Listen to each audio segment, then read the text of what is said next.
Vale, saludos a todos. Ahora nos dedicamos a analizar los sistemas de medición, pero cuando lo que tenemos es un atributo, no una variable, como en el otro caso, sino un atributo. En ocasiones es necesario investigar qué tan buenos criterios de aprobación o de inspección, qué tan buenos conceptos emiten los operadores dentro del sistema de medición, y es parte pues del sistema de medición, para saber si tenemos una precisión. Puntualmente esto se llama concordancia. Si los criterios de evaluación tipo pasa o no pasa, está bueno o está malo, o cualquier designación que tenga un atributo, recuerden que no es medible, pero sí es conceptuable, monitoreable, pues tiene un grado de consistencia entre todos los, digamos, los componentes del sistema de medición. Así que vamos a analizar en esta otra parte el sistema de medición, el análisis de concordancia. Miremos esta situación. Ejemplo, en el caso de las leches, imaginemos que una de las características de calidad o parte de la problemática es la calidad del empaque. Entonces necesitamos averiguar, digamos, con qué tan alineados están los conceptos de los operadores al identificar si el empaque de la bolsa de leche es pasa o no pasa. Concretamente la, digamos, la información que está plasmada en el empaque, el código de barras, por ejemplo, que es fundamental para la lectura y demás información que brinda, y otro tipo de atributos como podría ser la hermeticidad, ¿no? La calidad de la impresión, decíamos, la información nutricional, el sellado de la bolsa y otros atributos. Pero ahora nos vamos a enfocar puntualmente, dado el ejemplo, a averiguar si la impresión es correcta y el código de barras es correcto, si pasa o no pasa. Entonces, para ello los operadores verifican, inspeccionan. Ellos claramente deben estar formados, capacitados para poder emitir un concepto. Pero es muy posible que esos conceptos sean divergentes entre un operador y otro operador, divergentes entre sí mismos, divergentes entre los operadores, y la tercera divergencia que puede haber es con respecto a un valor estándar, a un valor referencial. Imagínense que una bolsa de leche como la que tienen allí en sus pantallas, a partir de una evaluación que hace un experto o un comité de expertos, pues analizan los atributos correspondientes, ejemplo código de barras e información de la etiqueta, y dicen que en ese estado no pasa, ¿no? Pasaría, sería un defectuoso en cuanto al empaque. Un operador revisa esa bolsa de leche y conceptúa que no pasa efectivamente, coincide con el estándar. Posteriormente, viene otro operador e indica que sí pasa. Entonces ya hay una divergencia con respecto al estándar. En la segunda medición o evaluación mejor que hace el primer operador, fue consistente consigo mismo y dijo que no pasaba. Entonces hay una consistencia consigo mismo y con respecto al estándar. En el caso del segundo puede darse, el segundo operador, que la primera evaluación, primer concepto, dijo que pasaba y en el segundo no pasaba. Entonces hay una divergencia entre sí mismo y obviamente entre los operadores y por supuesto con el estándar. Todo esto entonces se va a analizar para determinar qué tan consistente es el sistema de evaluación o de medición, podríamos decir, pero referido a atributos. Es importante hablar de este estadístico, se llama el estadístico de capa, básicamente capa de Cohen y capa de Fleiss. Aquí traigo, digamos, algo de una manera muy simple, básicamente de qué se trata. Básicamente es un coeficiente que mide el grado de concordancia entre dos conceptos, dos observaciones. Es un indicador que va desde -1 hasta 1, que indica 1, que hay una coincidencia, una concordancia perfecta, y -1 sería que es una una discordancia, digamos, una no concordancia también perfecta, es decir, no coincide ninguna de las observaciones entre la primera y segunda medición, o también con el respecto al estándar, ¿no? Un valor de 0 indicaría que es una coincidencia que se da, digamos, por puro azar, por pura probabilidad. El kappa generalmente se lo acepta a partir de 0.75. Digamos, punto 90, muy bueno. Y si está, digamos, por debajo de esa cifra, ya es un valor que hay que revisarlo con detenimiento y quizá emprender acciones para mejorar, porque indicaría una deficiencia en el criterio de conceptualización de determinado elemento. Esto se aplica a todo tipo de organizaciones, ¿no? Imagínense, usted tiene 10 médicos y una patología, un caso clínico, e indica a sus médicos que conceptúen sobre ese caso. Es posible que haya divergencia en los conceptos. Entonces, estadísticamente se puede identificar de qué tamaño es esa consistencia o inconsistencia, y también emprender acciones para mejorar los criterios en este caso, ¿no? Y en diferentes formas, pues, de organizar y de mejorar. Hay otro que se llama coeficiente de Kappa-Flais. Básicamente es lo mismo, pero cuando tenemos más de 3 operadores o observadores. También va de -1 a 1. E igual indica la coincidencia. Eso lo vamos a ver ya de manera puntual en el ejercicio que tenemos a continuación. Bueno, estamos aquí ya en el planteamiento del ejemplo. El recomendado en cuanto a tamaño de muestra en estudio de atributos de sistemas de medición es mínimo hacerlo con 50 piezas o 50 unidades muestrales, ¿no? 50. Recuerden, cuando es con variables, mínimo es 10, ¿no? Mínimo 10. Igualmente acá, mínimo con 50, mínimo 2 operadores y mínimo 2 mediciones, o sea, 2 conceptos en este caso por cada muestra o pieza. Aquí tendríamos la información de nuestro ejemplo de las bolsas de leche. Vamos a evaluar el concepto que tiene. Entonces tenemos aquí 50 bolsas de leche, miren, 50 bolsas de leche que fue la muestra. Y tenemos a una evaluadora de nombre Patricia y conceptúa acerca de la calidad del empaque. Esta columna, este es el resultado de lo que ella nos dice, ¿verdad? A partir de los criterios que ella tiene. Y aquí en la columna que está resaltado en verde está el estándar, es decir, cada una de esas bolsas de leche u unidades muestrales en general fueron ya testadas por un experto o un grupo de expertos y ya se sabe el resultado esperado. Entonces miren que Patricia, al tomar el primer elemento, indicó que el empaque no pasaba y coincide con el estándar. La segunda no es la misma. La segunda bolsa de leche indica que sí pasaba cuando el estándar indicaba que pasaba, es decir, va consistentemente respecto del estándar. Igualmente, como hacíamos con variables, la distribución de las unidades muestrales tiene que ser aleatoria para poder identificar todas las posibilidades, ¿no? Es posible que hayan divergencias, ya lo vamos a ver en el ejercicio que tenemos. Entonces, lo que hacemos pues es tomar esta información, vamos a copiar esta información y nos vamos a ir al Minitab para que ustedes sepan de dónde viene la información que tienen, pues información muy similar a la que tienen ustedes en su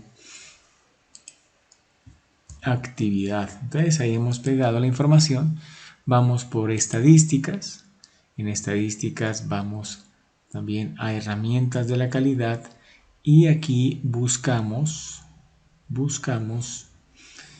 el que dice análisis de concordancia de atributos. Es este, análisis de concordancia de atributos. Entonces nos despliega esta información, me pide cuál es la columna, dónde están los Los atributos pues están en la parte que dice resultado, doble clic allí. Muestras, ¿cuáles son las muestras? Es decir, son las bolsas de leche, en la misma columna, así le hemos denominado muestras, y los evaluadores están en la columna que dice evaluadores. Miren que acá me pide el estándar. ¿Dónde está el estándar conocido? Pues está en la columna que dice estándar. Y eso es todo lo que necesitamos. Hacemos clic en aceptar y tenemos allí los resultados, que son los que planteamos de manera similar en su actividad. Entonces vamos a analizar qué pasa con cada uno de ellos. Bueno, aquí tenemos nuestra actividad, nuestro Excel, la hoja 4B. En este caso decimos sistema de análisis de sistemas de medición para un atributo calidad del empaque. Aquí la descripción, datos generales, es calidad del empaque, información legible y que pase por escáner, ese es el valor ideal del empaque, sobre el cual se basa el estándar para conceptuar sobre la calidad del empaque. Unidades de medida será pasa o no pasa, o de conceptualización, pasa o no pasa, bueno o malo, ok, no ok, lo que se prefiera. Es obviamente un atributo. El tamaño de la muestra serán 50, número de operadores 3 y evaluadores 2, número de evaluaciones 2. O sea, 2 veces vamos a pedirle a cada operador que conceptúe sobre el empaque, la calidad del empaque. Y se hace a través de una inspección visual. Aquí tenemos la información, los datos que les mostraba anteriormente y acá el resultado de Minitab. Entonces mire que Minitab nos genera primero esta información individual por operador, ¿no? Entonces están los operadores, cuántas piezas o bolsas inspeccionaron, cuántas coincidieron con sí mismo, ¿no? Con sí mismo. En este caso, Arthur, de 50 bolsas de leche que midió, ¿no? Que midió en todas ellas su primer y segundo concepto, es decir, las dos evaluaciones fueron consistentes. En el caso de Patricia, tenemos que de 50 en 46 de ellas alcanzó una consistencia, una concordancia, digamos, plena. Nos lleva a un porcentaje, ¿no? 92%, y nos saca también el intervalo de confianza de ese porcentaje. Es decir, en el mejor de los casos va a estar Patricia en un 97%, ¿no? Entre 80 y 97%. Eso nos indicaría esta situación. Otra forma de interpretar este intervalo es que esta es una primera muestra de 50 unidades muestrales, de 50 bolsas de leche. Imagínense que hiciéramos 100 estudios. Si hiciéramos 100 estudios con un 95% de confianza, es decir, en 95 de ellos, el porcentaje de coincidencia o de acuerdo consigo misma estaría entre 80.7 y 97.78. Entonces, la primera pregunta que se les hace es cuál es la interpretación para el número de coincidencias, por ejemplo, de cualquier operador, ¿no? En su caso les debe decir otro operador, aquí será Patricia, entonces lo que hemos dicho, ¿no? Que de 50 en 46 coincide con sí misma. Es importante mencionar que aquí no estamos considerando todavía si coincidió o no con el estándar, sino con cada operador con sí mismo. Aquí ya nos muestra, miren, los indicadores, los mismos evaluadores, la respuesta que dieron y para cada uno el indicador de capa que decíamos anteriormente, que va de -1 a 1.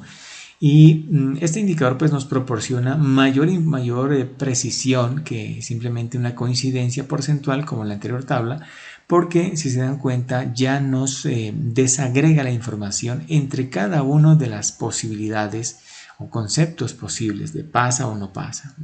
Entonces fíjense que en el caso de Arthur la coincidencia es perfecta consigo mismo, por eso el valor de capa es de 1. Y en el caso en este caso Patricia es la que tiene un menor índice de capa, aun cuando está por encima del mínimo que decíamos que es 0.90. ¿no? Entonces esto es lo que responderíamos allí en la pregunta número 2. Vamos con la 3. ¿Qué significa el 94% en el reporte acuerdo de evaluación con el estándar, en este caso de Jorge. Miren que ya nos saca una segunda tabla. Ahora sí vamos a tener en cuenta el estándar, la referencia. Entonces, miren aquí lo interesante. Miren que en esta primera Arthur consigo mismo coincidía todas, pero no teníamos información si efectivamente coincidía también con el estándar. Acá ya nos da esa información. De 50 mediciones, 47 coincidieron con el estándar. 47. En sus dos mediciones, no en una sola, en sus dos mediciones. Eso nos da un 94% y nos da un intervalo de confianza. Lo mismo fue Jorge y Patricia 45, ¿no? 45. Entonces esto es lo que nos indica acá en esta parte, ¿no? Significa que Jorge, de las 50 mediciones que realizó, 47 veces sus dos evaluaciones coincidieron con el valor estándar. Pregunta, miren, se enfoca a esta otra tabla que nos plantea aquí. Miren que nos vuelve a plantear el evaluador. Una medición relativa, número de pasa, dice número pasa sobre no pasa. ¿Qué significa eso? Muy sencillo, miren. Indicaría cuántas veces un operador indicó en sus dos mediciones que pasaba cuando en realidad el estándar indicaba que no pasaba y saca el porcentaje. Lo contrario acá, cuántos un operador indicó que no pasaba, es decir, que la leche, el empaque de la bolsa de leche era defectuoso, cuando en realidad estaba bueno, el estándar indicaba que sí pasaba, alcanzaba a pasar esas divergencias de criterios y saca el porcentaje. Y en el número de combinados sería cuántas divergencias consigo mismo, es decir, en sus dos mediciones, en cuántos casos en una indicó que pasaba y en otra indicó que no pasaba.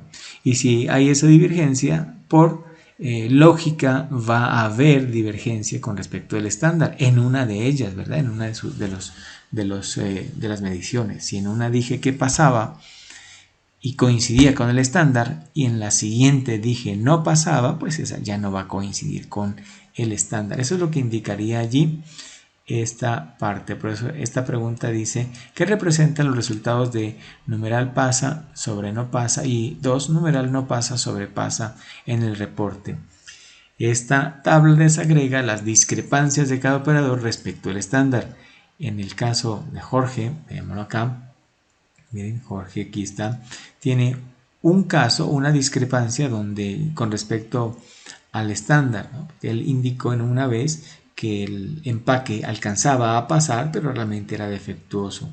Eso es el 6.6 de su score. Y también una vez indicó Jorge que la calidad del empaque no pasaba, pero realmente sí alcanzaba a pasar.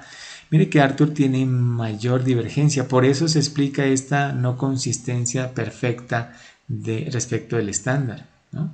Miren que una del tipo numeral pasa cuando debió decir que no pasaba, una, y la otra dijo que en dos casos no pasaba cuando realmente pasaba. Las dos suman 3, que es lo que le falta aquí a 47 para ser perfecta. Él no tuvo combinados, ningún combinado.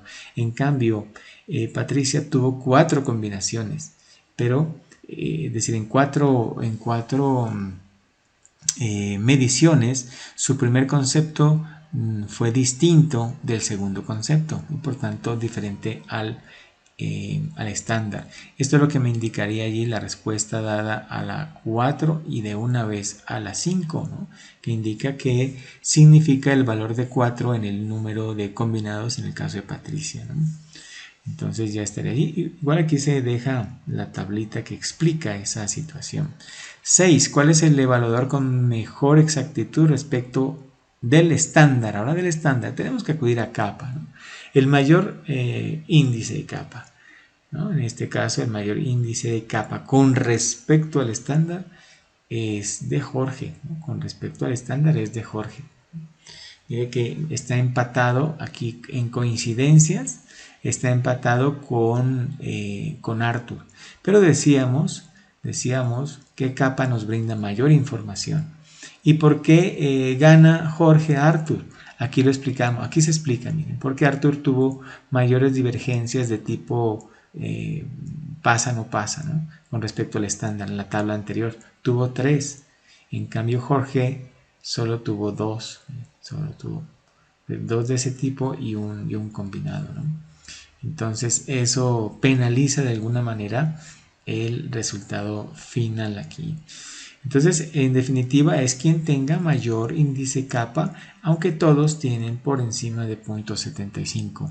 Pregunta 7. ¿Qué implica tener un valor de 42 coincidencias en el acuerdo de evaluación entre evaluadores? Entonces, esta siguiente tabla ya nos muestra el acuerdo de evaluación, pero ya entre todos los operadores, ¿no? Queríamos decir que es, digamos, relativo a la reproducibilidad de los criterios. Ahí estamos diciendo que de 50 mediciones en 42 hubo una coincidencia entre los evaluadores, que son los del 84%, pero no estamos hablando allí del estándar, ¿no? Solamente de los evaluadores, ¿no?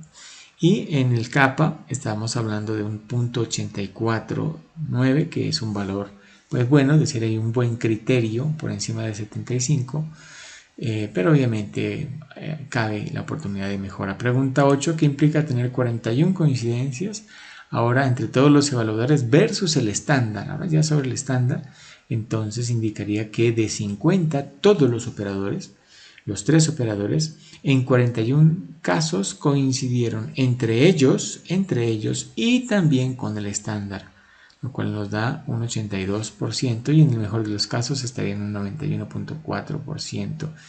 El kappa es de 0.86, ¿no? 0.86, indicando un poco superior, miren, al kappa individual, digamos. Bien, ya estaría también resuelta la 9. ¿Cuál es el mejor desempeño esperado? Pues ya dijimos, sería parte del intervalo de confianza, 91.4% de tabla, cuando ya nos muestra todos los evaluadores versus el estándar. 10. ¿Qué significa el gráfico acuerdo de evaluación e indicar si está más asociado a RP o RPRO? Tenemos dos gráficos que básicamente son los intervalos de confianza. El primer gráfico de la izquierda es individual por operador y el de la derecha es evaluador versus estándar. Entonces decimos, en el gráfico individual por operador de la izquierda se muestra el intervalo de confianza de la concordancia de cada evaluador consigo mismo, no con el estándar, consigo mismo. Entonces fíjese que en el caso bajemos aquí de Arthur, consigo mismo, el valor está en 100%, es el puntito azul que ven allí. Y la longitud de la línea es la longitud del intervalo de confianza, que va de un poco más abajo de 95 casi hasta 100. Sería es la gráfica de este intervalo, miren, del primero que veíamos, de esta tabla, más arriba, de esta, 94 a 100, 94 a 100 para Arthur, Jorge de 89 a 99 y Patricia un poco más bajo, entre 80.7 y 97, vamos a verlo.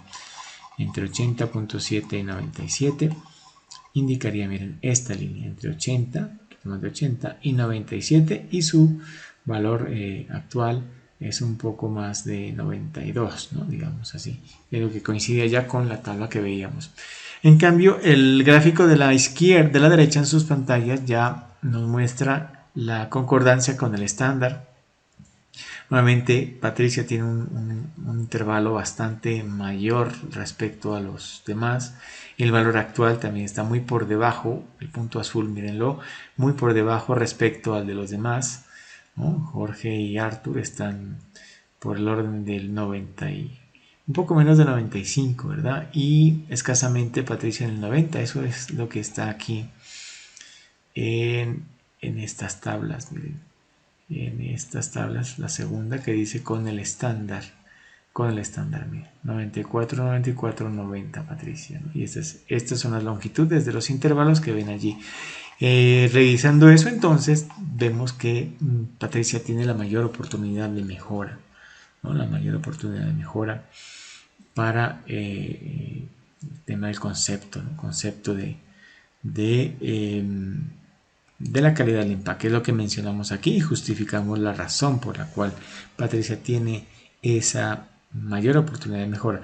¿Qué pasa si se incrementa el número de piezas evaluadas? No tenemos 50, sino ahora 100 piezas evaluadas. El efecto que va a ocurrir es que estos intervalos se van a reducir. Entre mayor tamaño de la muestra, los intervalos de confianza se reducen, porque generalmente las ecuaciones con las que se calculan los intervalos de confianza, el tamaño de la muestra va en el denominador de las expresiones, y obviamente existen para cada elemento o para cada modelo, un tipo de expresión matemática para el cálculo de intervalo de confianza. En este caso, miren, es la media más menos un z de alfa medios por la raíz, por la desviación sobre la raíz de n. Básicamente esto, el concepto, simplemente quiero que a este espacio, a este nivel, simplemente entendamos que si aumento el tamaño de la muestra, la amplitud del margen del intervalo tiende a reducirse. Eso es entonces el análisis que tienen que hacer en esta parte. Tomen esta información como referente y espero pues que les vaya muy bien. Nos vemos en otra oportunidad.